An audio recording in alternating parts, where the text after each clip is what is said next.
Hello दोस्तों, स्वागत है हमारे चैनल टीचर मंत्रा में। दोस्तों, आज हम इस वीडियो में लेके आए हैं सीटेट दिसंबर 2018 का पेपर मैथमेटिक्स का। तो चलिए शुरू करते हैं। क्वेश्चन नंबर 31, गणित सीखने के संबंध में निम्नलिखित में से कौन सा कथन सत्य है? हर कोई गणित सीख सकता है। गणित केवल कठोर अभ्यास से सीखा जा सकता है। गणित सीखने के लिए एक कठिन विषय है। आमतौर पर लड़कियां गणित में कमज़ोर होती हैं। तो दोस्तों, इसका राइट आंसर हो जाएगा नंबर 1, हर कोई गणित सीख सकता है। और देखिए विकल्प, तो गणित केवल कठोर अभ्यास से सीखा जा सकता है। गणित सिखाने के लिए एक कठिन विषय है, तो मतलब कठिन उसके लिए जिसके लिए नहीं आता है। आमतौर पर लड़कियां गणित में कमज़ोर हैं, तो ये धारणा बिल्कुल गलत है। लड़कियां हर क्षेत्र में आगे हैं। तो अगला क्वेश्चन आइए देखते हैं।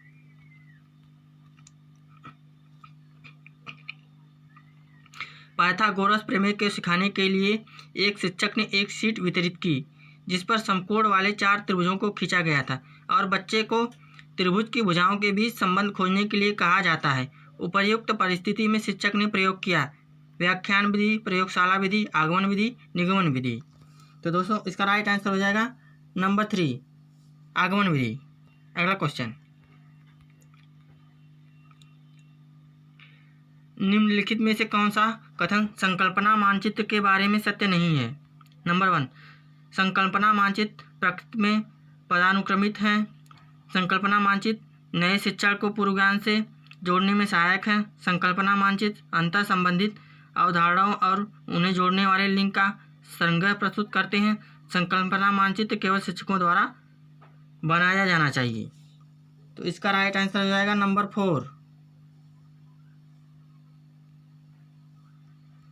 अगला क्वेश्चन, तो दोस्तों देखिए अगला क्वेश्चन 34 है, जो कि एक बहुत ही सिंपल सा सवाल आया था क्वेश्चन। तो इसका राइट आंसर हम बता देते हैं, नंबर 1 हो जाएगा। बहुत ही सिंपल सा क्वेश्चन है, इजी सा एकदम बिल्कुल। अगला क्वेश्चन 35, दिए गए आकारों के लिए निम्नलिखित में से कौन सा कथन ठीक नहीं है? इनमें से 2 समचतुर्भुज हैं, इनमें से 2 आयत हैं, सभी समांतर चतुर्भुज हैं, इनमें से एक समांतर चतुर्भुज नहीं है। तो इसका राइट आंसर हो जाएगा नंबर 4। अगला क्वेश्चन 36, निम्नलिखित में से कौन सा 11,1111 संख्या का प्रतिनिधित्व करता है? दोस्तों देख लीजिए, अगर आप जोड़ेंगे 11,000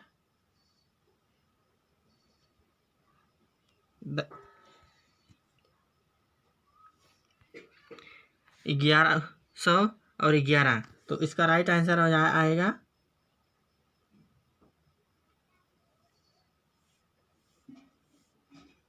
12,111।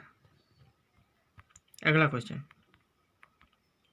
37, बिंदु ए और बिंदु बी नीचे दिखाई गई नंबर रेखा पर संख्याओं का प्रतिनिधित्व करते हैं। जैसे दोस्तों देख लीजिए 25,000, 39,000, 61,000, और ये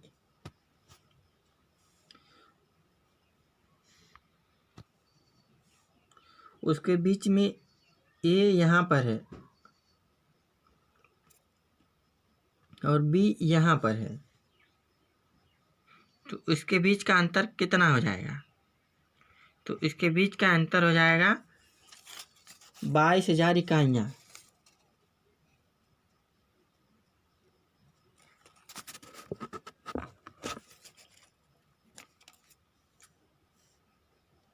ये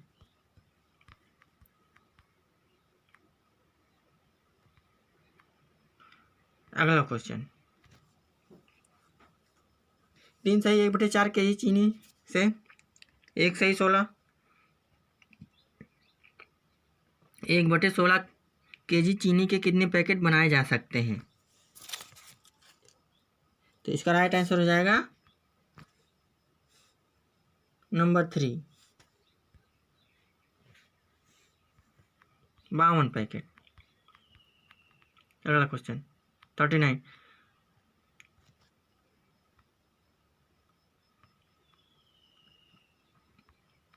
हरीश ने 18:40 बजे अपनी यात्रा शुरू की और 22:20 बजे समाप्ति यात्रा पूरा करने में लिया गया समय है। तो इसका राइट आंसर हो जाएगा नंबर 3।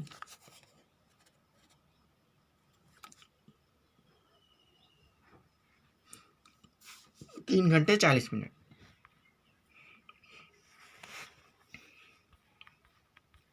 अगला क्वेश्चन,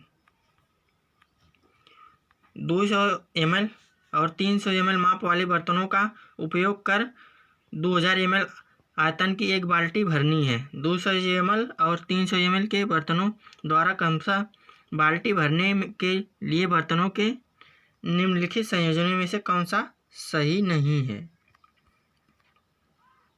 7 और 2, 6, 3, 1, 6, 4, 4। तो दोस्तों इसमें पूछा है सही नहीं है, तो इसका राइट आंसर हो जाएगा नंबर 2, 6 और 3। अगला क्वेश्चन,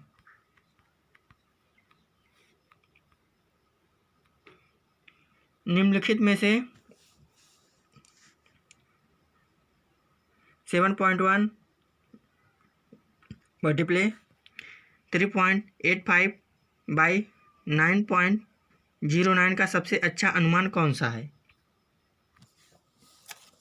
तो इसका राइट आंसर हो जाएगा दोस्तों नंबर 4।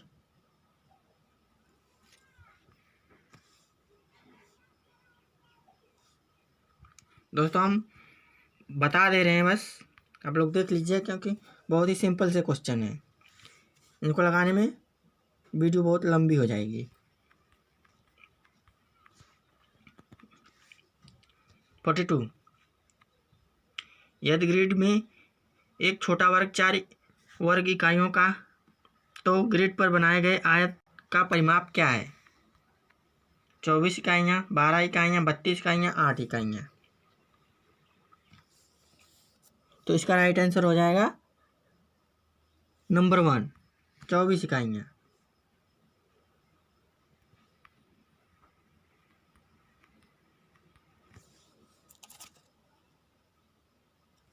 अगला क्वेश्चन 43, एक बच्चे ने 5 विषयों में से प्रत्येक में 75 अंक प्राप्त किए। बच्चे द्वारा प्राप्त अंकों की माध्यिका क्या है? 15, 70, 75, 375। तो दोस्तों इसका राइट आंसर हो जाएगा नंबर 3, 5 विषयों में प्राप्त किए हैं तो 75 हो जाएगा, 75। अगला क्वेश्चन 44, दिए गए ठोस को निम्न में से किसको मोड़कर बनाया जा सकता है? तो दोस्तों देखिए आप लोग, ये एक चित्र दिया गया है, इसको मोड़कर इसमें से कौन सा चित्र बनाया जा सकता है?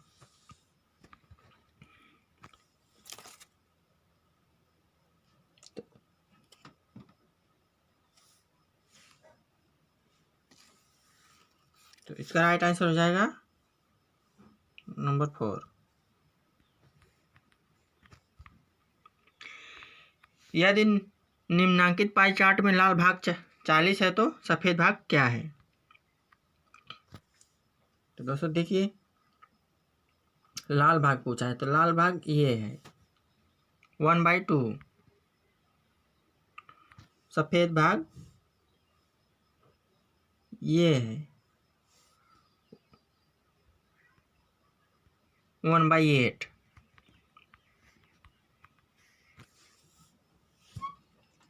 तो इसका राइट आंसर हो जाएगा नंबर 4।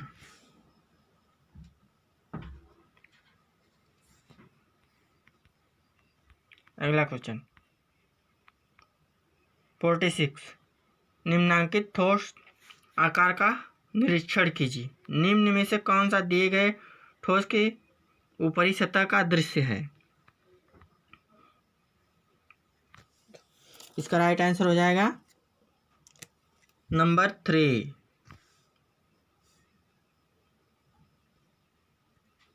अगला क्वेश्चन, निम्नलिखित में से किसकी लागत अधिक है। 250 प्रत्येक पैकेट वाले 200 पैकेट, 250 प्रत्येक वस्तु के 20 दर्जन, फर्स्ट और सेकंड दोनों बराबर हैं, गणना नहीं की जा सकती। तो इसका राइट आंसर हो जाएगा 4। अगला क्वेश्चन, 1 - 1 + 1 - 1 + 1 - 1 का सम संख्या का योग है।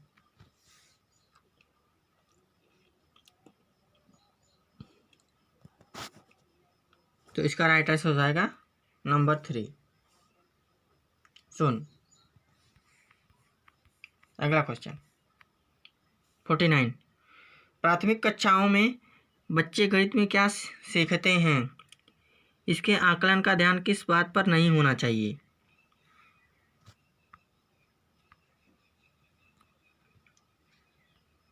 गणित की समस्याओं का जवाब देने में सटीकता, तर्क कौशल का विकास, गणितीय अवधारणाओं को समझना, गणितीय भाषा का विकास। तो इसका राइट आंसर हो जाएगा नंबर 1, गणित की समस्याओं का जवाब देने में सटीकता। अगला क्वेश्चन, प्रारंभिक कक्षाओं में एक गणितीय अवधारणा के विकास में निम्नलिखित निर्देशों का अनुक्रम किस प्रकार किया जाना चाहिए। चित्र बनाना, प्रतीकात्मक प्रतिनिधित्व का उपयोग करना, अनुभव प्रदान करना, भाषा के माध्यम से समझाना। तो इसका राइट आंसर हो जाएगा 4।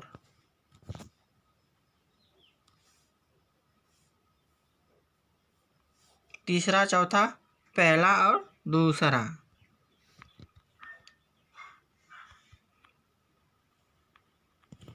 तीसरा, अनुभव प्रदान करना, भाषा के माध्यम से समझाना, चित्र बनाना, और दूसरा क्या, प्रतीकात्मक प्रतिनिधित्व का उपयोग करना। अगला क्वेश्चन, एक बच्चे ने नीचे दिखाए गए अनुसार दो संख्याओं घटाई, 83 - 27/64। निम्नलिखित में से कौन सा कथन बच्चे की घटाव का सीखने का बोध कराता है। बच्चा 2 अंकों वाली संख्याओं के घटाव की प्रक्रिया जानता है। यह एक गलती है और इसे बार बार अभ्यास करके सुधार किया जा सकता है। बच्चे को घटाव की प्रक्रिया में स्थानीय मान के बारे में गलत धारणाएं हैं। बच्चा नहीं जानता कि कैसे घटाना है। तो इसका राइट आंसर हो जाएगा नंबर 3। बच्चे को घटाव की प्रक्रिया में स्थानीय मान के बारे में गलत धारणाएं हैं। अगला क्वेश्चन 52, अधिगम और आकलन के चक्र के निम्नलिखित चरणों को क्रम में व्यवस्थित कीजिए। नंबर 1, शिक्षण अधिगम के साथ एकीकृत आकलन। शिक्षण अधिगम और आकलन की योजना बनाना और उसका संगठन। प्रगति रिपोर्ट का विकास। बच्चों के अधिगम और प्रगति की प्रतिपुष्टि की रिपोर्टिंग और उसका संचार। तो इसका राइट आंसर हो जाएगा नंबर 3।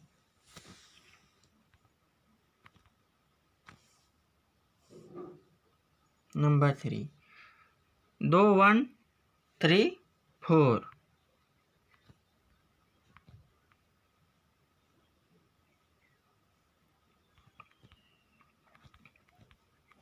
अगला क्वेश्चन 53, रोमन अंकों का उपयोग आमतौर पर हिंदू अरबी अंकों जैसी संख्याओं के लेखन में क्यों नहीं किया जाता।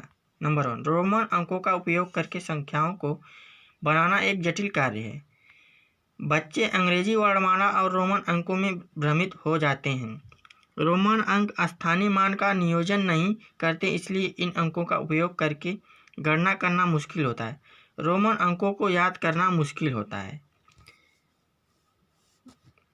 मुश्किल है। तो इसका राइट आंसर हो जाएगा नंबर 3। रोमन अंक स्थानीय मान का नियोजन नहीं करते हैं, इसलिए इन अंकों का उपयोग करके गणना करना मुश्किल होता है।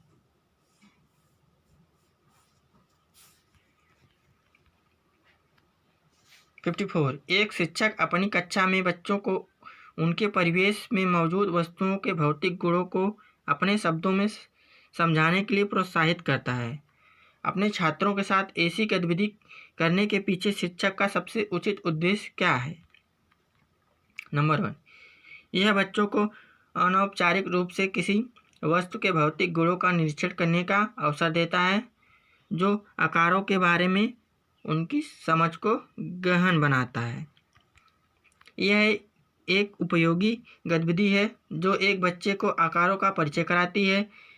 नंबर 3, यह एक बहुत ही रोचक गतिविधि है जिसे आकार की अवधारणा को पुनः देखने के लिए खाली समय में किया जा सकता है। नंबर 4, बच्चे अपनी भाषा में वस्तुओं को समझाने आनंद लेते हैं, जैसे कि वे डम्ब शराट्स खेलने का आनंद लेते हैं। तो इसका राइट आंसर हो जाएगा नंबर 1। यह बच्चों को अनौपचारिक रूप से किसी वस्तु के भौतिक गुणों का निरीक्षण करने का अवसर देता है, जो आकारों के बारे में उनकी समझ को गहन बनाता है।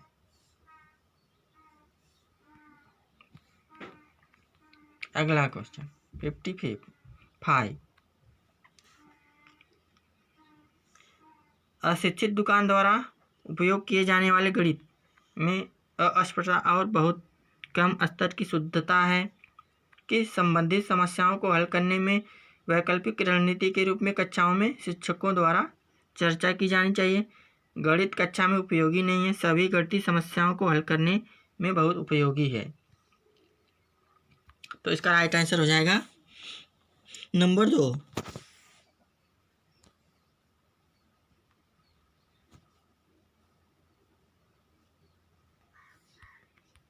अगला क्वेश्चन, एक शिक्षक को गणित कक्षा में बच्चों के एक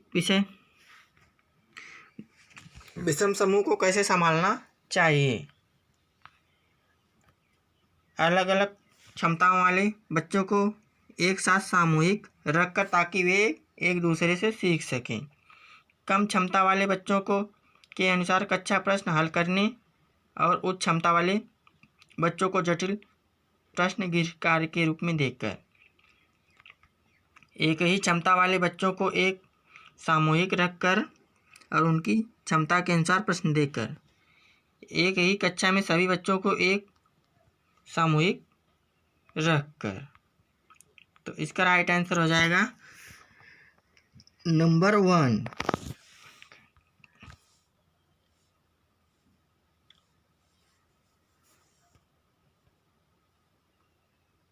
अगला क्वेश्चन, गणित में सीखने के प्रतिफल इसलिए विकसित किए गए हैं ताकि बच्चों द्वारा हासिल की जाने वाली कक्षावार दक्षता और कौशल को परिभाषित किया जाए, वर्ष की अंत परीक्षाओं के लिए बच्चों को तैयार किया जाए, गणना के लिए बच्चों को लघुविधियाँ बताई जाएं, विभिन्न शैक्षणिक सर्वेक्षणों में बच्चों की उपलब्धि बढ़ाई जाए।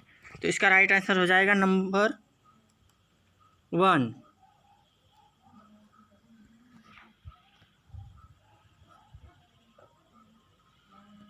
अगला क्वेश्चन, निम्नलिखित में से कक्षा में हो रहा कौन सा कार्य एक गतिविधि है? बच्चों द्वारा सैंपल से नकल करना, बच्चों का अन्वेषण में लगना, शिक्षक समझाते हैं कि प्रश्न कैसे हल करें, बच्चों द्वारा कविता के रूप में गिनती वाचन। तो इसका राइट आंसर हो जाएगा नंबर 2, बच्चों का अन्वेषण में लगना।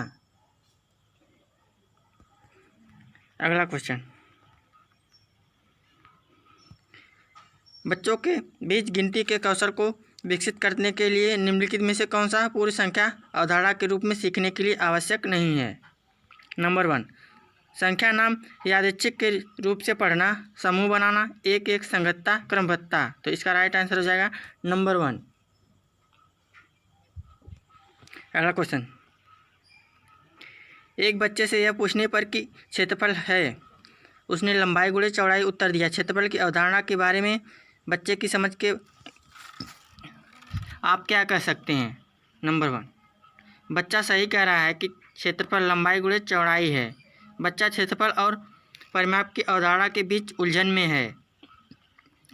बच्चे को क्षेत्रफल की अवधारणा के कोई जानकारी नहीं है।